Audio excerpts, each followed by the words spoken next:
Do not be afraid. I am the cure. I lived a fairly decent life. Well, as decent as it would be for someone of my stature. During my time as a plague doctor in my native country of France, I have had a fairly fruitful venture as a healer of the sick, but not everyone appreciates my services. As much as my venture as a healer was fruitful, especially after having been only a fruit trader before, there was always the critic. Those few people who questioned my methods never thought beyond the simple expenses I charged. I did not always charge money for my services, but the purse of the city was only willing to provide me with a certain amount of coin for my services. And unlike the other deceitful and outlandish plague doctors who serviced other cities and towns, I took great pride in protecting the people from disease. Of course, I deserved money for my services. Not only did I help to isolate the sick from the healthy, but I helped to heal those with wounds and people who were rotting before my own eyes. My elixir was the only one that actually showed signs of healing anyone. It was my own blend of oregano, garlic, and honey.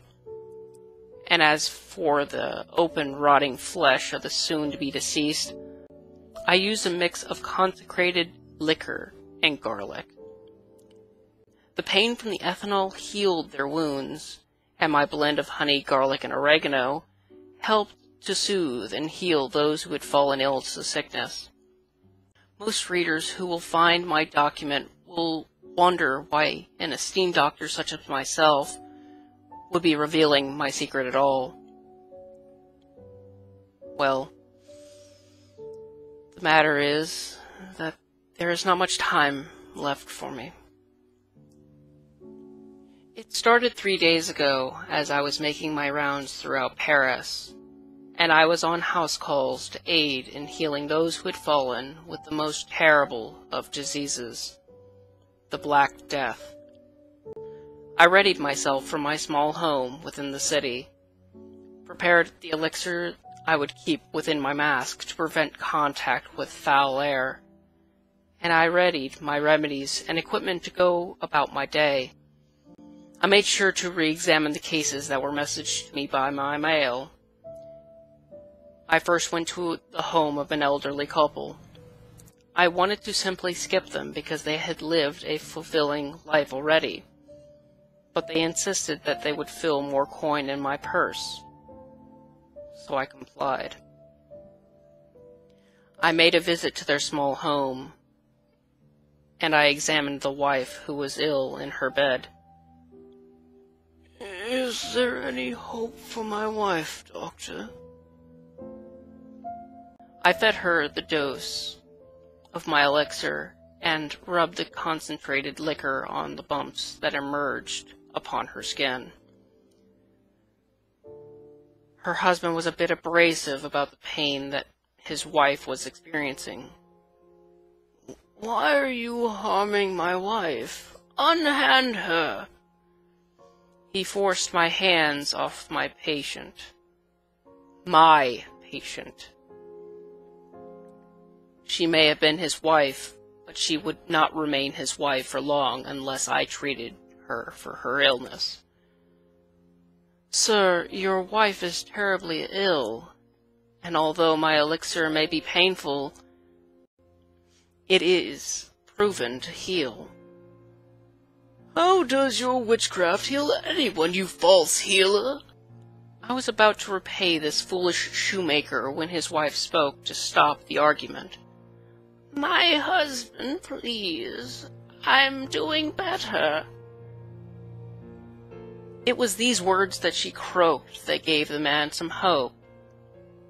He stopped holding my hand and holding his wife's. "Mary." He hugged the old hag so hard that he almost killed her himself. "I thought I lost you. "I'll be fine, Charlie. The doctor's helped me. Let us pay him." He looked at me with a face of slight contempt and resistance, but after a moment's thought he went into his house to retrieve some fresh coin to pay me with. I was very pleased, to say the least. "Thank you, Doctor. I admit my doubts about you, but it is quite apparent that your elixirs do work." He handed me the coin, and he released a sigh of relief. "She has not spoken in several days. I was afraid I would lose her to the sickness." To note, this part of my story is absolutely important to explaining my predicament. My elixirs do not work in every case, as is with mine. I thanked the shoemaker and his wife for the coin, and I left to my next call. I was heralded to go and aid a young woman who would be baking under normal conditions. However, she had fallen ill to the sickness, and it was my job to take her case. I normally would request more coin, as I am the most successful plague doctor in Paris. However, she was a beautiful young woman, and her death would be quite the loss. So I immediately went to her home and performed the same treatment on her as I did on the old shoemaker's wife. Her father did not offer any coin, but for her case, I did not demand any. I even had a surplus of elixir for my final case of the day. However, I wasn't expecting any peculiar circumstances for my final case of the day. I made my way to the final house. The description of the man's case was rather vague in details. However, he offered the coin amount that the city of Paris would pay for 3 full moons. I could not afford to miss this man's case, nor could I avoid accepting his coin. I arrived at his home as quickly as I could, but I was not prepared for what I witnessed as I arrived at the house. I rang the bell outside his home. His home was rather large for an average citizen. I assumed that he was a wealthy trader, so I had believed that it would take him some time to arrive at the door. However, when I called for him as I knocked on the front door to his home, the door opened, and I was revealed to a horror upon the walls of his home. There was blood splattered across the walls of the foyer of the house, and furniture was sprawled across the floor. I proceeded slowly into the house and called out to him in hopes of gaining an answer. After a few moments of no response, I began to walk through the household in search of my patient and my payment. The traces of blood led far into the house, into a large bedroom. I made my way down towards the back of the house, and that's when I saw it. The door to the room was open, and as I proceeded in, I was met with a pile of bodies of other plague doctors laid out in one corner of the room. I took notice when I saw a man with one of the masks breathing heavily, and another plague doctor was next to him. I had assumed that he was near death, but that's when I saw it. He pulled out a knife and drove it deep into his wrists, sliding the blade down the length of his forearm, and then he leaped with great speed and drove it straight into my side. He took me by surprise, and my legs reacted before the rest of my body had a chance to. They struck him in the face, and he fell back against the wall, weak and barely able to breathe. I was still in shock at his actions, and by the feeling I began to experience. Gadzooks! What have you done to me, you vile pig? His voice was raspy through the mask, but sounded deep and continues to ring in my mind. You plague doctors only bring death. You do not bring life. He was heaving heavily now. He was near death. I ripped out the blade and took aim at his head, but his voice stopped me. You sartaning doctors are absolutely pathetic. No one was willing to stand above your authority, so I called upon the powers of dark magic to invoke the Black Death upon anyone who comes to aid you. I wanted to drive the blade into his head again, but his voice heaved once more and he stopped me. And it was in that moment that he revealed how doomed we all were. I received this curse from the vermin of Paris. This curse comes from an agent beyond air and God. I summoned it from the pits of hell to wreak havoc upon plague doctors like you. However, I did not anticipate that the curse would affect me as well. Now I realize that not only is Paris doomed, but all of Europe is doomed as well. You have until nightfall to stop my spell, but you will not succeed. We are both doomed to be tortured in hell. But at least I dragged you starting demons down with me. And with that, his chest finally stopped moving. I dropped the blade in fear and dread. I ran frantically out of the house, and ran faster than when I was a young boy to my home to examine my wounds.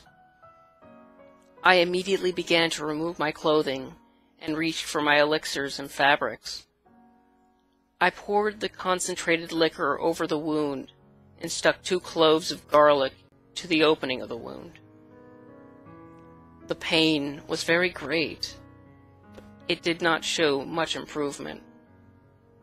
I dressed the wound in fresh cloth and hoped that some sleep will allow time for my elixir to work. But it was to no success. I now have developed a fever, sweating, headaches. My throat has begun to swell, and I am noticing buboes forming on the surface of the wound. I now realize that not only am I doomed, but the rest of Paris is doomed. And I never did receive my payment. I realized how my payment means nothing, and how, as much as I pray for forgiveness, I am doomed down to hell for my greed and actions. My hypocrisy should not stand as an example for anyone, but if any survivors read this document, please take heed in my words. Do not believe the words that anyone tells you. This plague will kill anyone who approaches me, and will kill everyone who comes in contact with vermin. Avoid the curse and flee. I do not have much time before I become one of the other bodies that will be burned. I fear for my life and for the lives of others, because once the sickness, the Black Death, catches you, you will be doomed to suffering and death. May God have mercy on the world.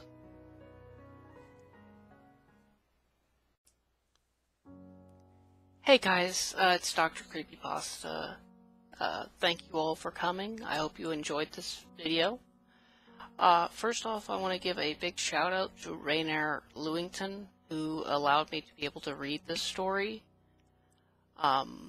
If you want to read this story and many others of his, he is doing a pre-order of his book, Dark Pages from Darker Ages. I'll leave a link in the description below. I'll also leave a link to him as well, so that way you all can go ahead and share some love. Other than that, thank you, my lovely patients, for coming in. I think your next prescription should be tomorrow on the 4th of July. You all have a great rest of your day, and enjoy the